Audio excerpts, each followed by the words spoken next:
Assalamualaikum warahmatullahi wabarakatuh. Kembali lagi dengan saya Safyan Adi Putra, NIM 2018 017060 kelas 5A. Baiklah, di sini saya akan menganalisis fundamental perbankan Bank BRI. Baiklah, lanjut saja kita mulai. Di sini ada data rasio perusahaan subsektor perbankan. Untuk jenis rasionya saya menggunakan 5, yaitu ada Return on Equity (ROE). Rasio ini membandingkan jumlah utang perusahaan dengan jumlah modalnya. Ada Debt to Equity Ratio atau DER. Rasio ini membandingkan jumlah utang perusahaan dengan modalnya. Ada Price Earning Ratio atau PER. Rasio ini membandingkan harga saham sekarang dengan jumlah laba per lembar saham. Selanjutnya Price to Book Value atau PBVR, membandingkan harga saham sekarang dengan nilai buku per lembar saham. Dan yang terakhir ada Dividend Yield. Rasio ini membandingkan dividen per lembar saham dengan harga saham sekarang. Untuk sektor perbankannya ada BBRI, Bank Rakyat Indonesia, BNLI, Bank Permata, PMRI, Bank Mandiri, BDMN, Bank Danamon. Untuk data ini saya ambil dari RTI Bisnis. Bisa kita lihat sendiri.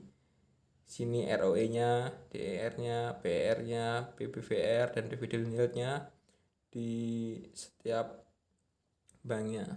Baiklah, selanjutnya kita lanjut ke analisis ranking. Untuk analisis rankingnya saya menggunakan Bank BRI dan Bank Permata. Nah, di sini untuk ROE-nya lebih besar, lebih baik. Jadi di sini yang lebih besar itu Bank BRI. Untuk menandainya saya kasih angka 1. Dan untuk yang kedua saya kasih tanda nomor 2. Untuk DR-nya itu lebih kecil, lebih baik. Di sini yang lebih kecil yaitu Bank Permata. Jadi Bank Permata nomor 1 dan BRI nomor 2. Untuk PR-nya lebih kecil, lebih baik. Di sini yang lebih kecil itu Bank BRI. Jadi saya kasih angka 1 dan Bank Permata saya kasih angka 2. Untuk PBVR-nya itu lebih kecil, lebih baik. Jadi di sini yang lebih kecil itu adalah Bank BRI. Jadi saya kasih angka 1 dan Bank Permata saya kasih nilai 2. Untuk dividend yield-nya itu yang lebih besar, lebih baik. Di sini yang lebih besar itu Bank BRI. Jadi saya kasih nilai 1. Nah, di sini sudah terlihat rankingnya.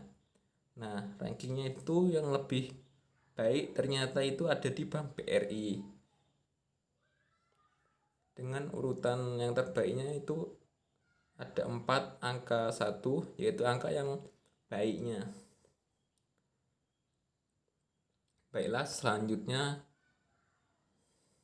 mengapa milih BBRI? Bank Rakyat Indonesia terkenal sebagai salah satu bank tertua di Indonesia. Usianya sudah lebih dari 1 abad dan memiliki kantor cabang terbesar di seluruh Nusantara. Yang kedua, tidak hanya tua dan besar, Bank BRI adalah bank dengan profit tertinggi di Indonesia sejak tahun 2018. Yang ketiga, jaringan Bank BRI yang luas di seluruh Indonesia punya kaitan dengan fokus utama bank ini, yaitu usaha kecil menengah dan mikro. Data kredit BBRI menunjukkan 70% kredit mengalir ke usaha UMKM. Yang keempat, penghargaan yang diraih oleh BBRI seperti IDC Digital Transformation Award 2019, Top 2 Financial Institution 2018, Corporate Governance Asia Anugerah BRI dengan 3 penghargaan prestisius. Baiklah, selanjutnya profil PT Bank BRI Tbk atau BBRI. PT Bank Rakyat Indonesia Persero Tbk merupakan perusahaan yang berbasis di Indonesia yang utamanya bergerak dalam sektor perbankan. Perusahaan ini di bawah nama Bank BRI, produk-produknya meliputi rekening tabungan, giro, dan deposito. Perusahaan ini juga menawarkan peminjaman seperti peminjaman modal kerja dan peminjaman investasi. Selain perbankan konversial, perusahaan ini juga menawarkan layanan perbankan syariah melalui anak perusahaannya, PT Bank BRI Syariah. Anak perusahaan lainnya meliputi PT Bank Rakyat Indonesia Agroniaga Tbk yang bergerak pada sektor perbankan, dan Bank BRI Remittance Co Ltd yang menawarkan jasa pengiriman uang. Selanjutnya, perjalanan BRRI dari tahun ke tahun. 1895, The Purwokertos Hub and Spur Bank der Inlandshoofden didirikan oleh Raden BI Arya Wirjatmaja di Purwokerto, Jawa Tengah.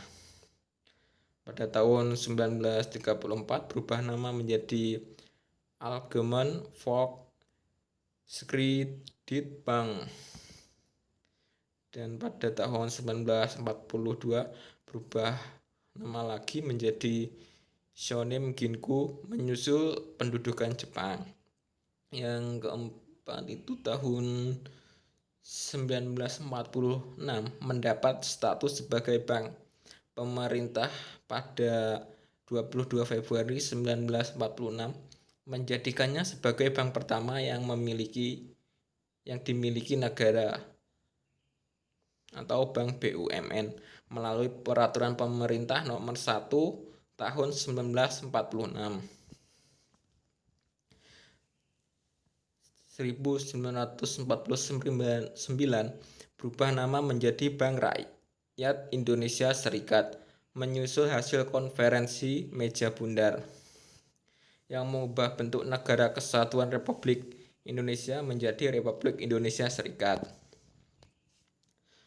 Tahun 1968 berubah nama menjadi Bank Rakyat Indonesia atau Bank BRI berdasarkan Undang-Undang Nomor 21 Tahun 1968.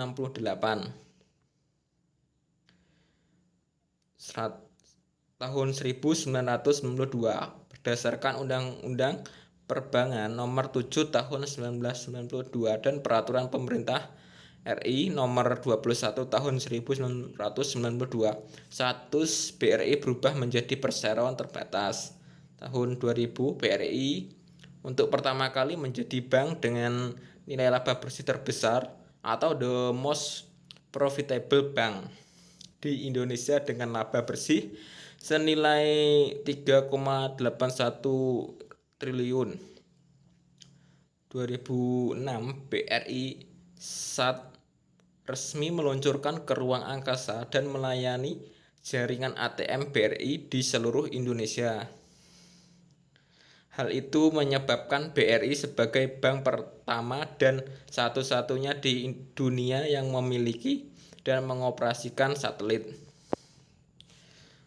Tahun 2017, BRI mengutip data Refinitiv menjadi bank beraset terbesar atau the biggest leader in term of asset di Indonesia dengan nilai 1.126,3 triliun dan secara bersamaan menjadi bank yang paling menguntungkan. Tahun 2018, harga saham perseroan BRI menyentuh level tertingginya pada level 3.780 per unit 28 Februari atau meroket 332% dalam 15 tahun sejak IPO. Terakhir per 28 Desember, saham perseroan berada di level 3.660 per saham. Jika rata-rata saham ini membagikan keuntungan investasi atau return sebesar 21% per tahun. Selanjutnya di sini kita melihat ada sekretaris perusahaan di Bank BRI. Itu ada Astika Oryaza Gunarto. Untuk direktur utamanya itu ada Sunarso.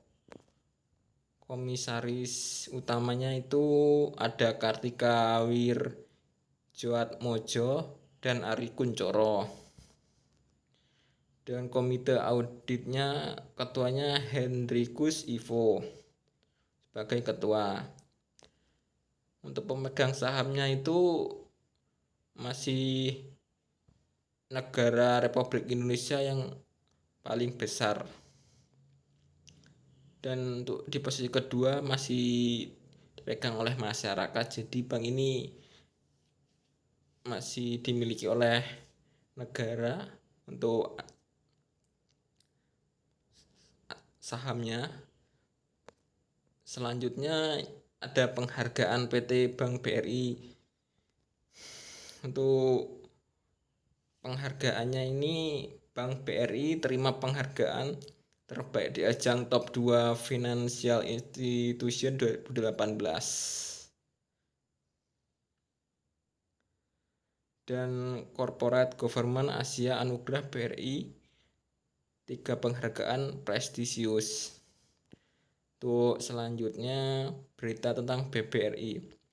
Berita tentang Bank RI. Inkubator lahirkan UMKM siap bersaing di pasar internasional. BRI melalui program BRI Inkubator Go Global 2020 telah seleksi ratusan UMKM yang selanjutnya mendapatkan pelatihan dan bimbingan sehingga memiliki kemampuan untuk bersaing di pasar internasional.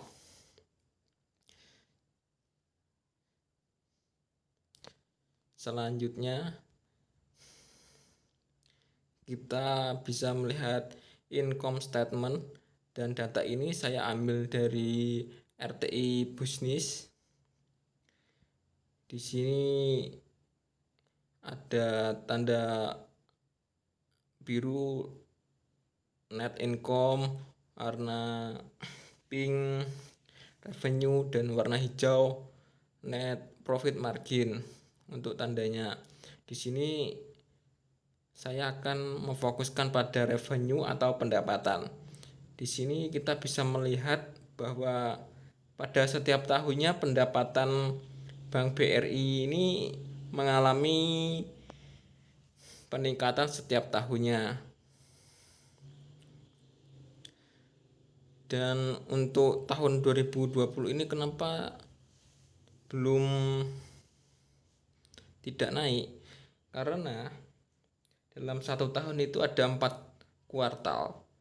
Dan video ini saya buat pada bulan Oktober, masih di 2 kuartalnya. Jadi untuk keempatnya belum keluar. Jadi kita bisa lihat dari tahun sebelumnya saja pendapatan Bank BRI ini sudah meningkat setiap tahunnya. Baiklah, selanjutnya balance sheet-nya. Balance sheet-nya ini saya hanya memfokuskan terhadap asetnya.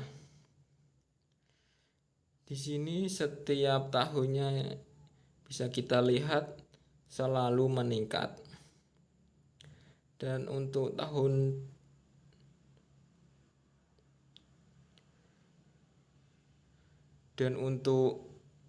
debt equity ratio itu lebih baik menurun apabila asetnya meningkat. Selanjutnya hasil positif BBRI beberapa tahun ini patut dijadikan pertimbangan oleh calon investor yang akan menanamkan modalnya di perusahaan, baik itu mencari capital gain dari penjualan saham ataupun mencari dividen, karena di tahun 2020 BBRI membagikan dividen dengan dividen yield sebesar 5,1%. Baiklah, cukup sekian dari saya. Saya ucapkan terima kasih. Jangan lupa untuk meninggalkan like dan subscribe-nya. Salam dan bahagia.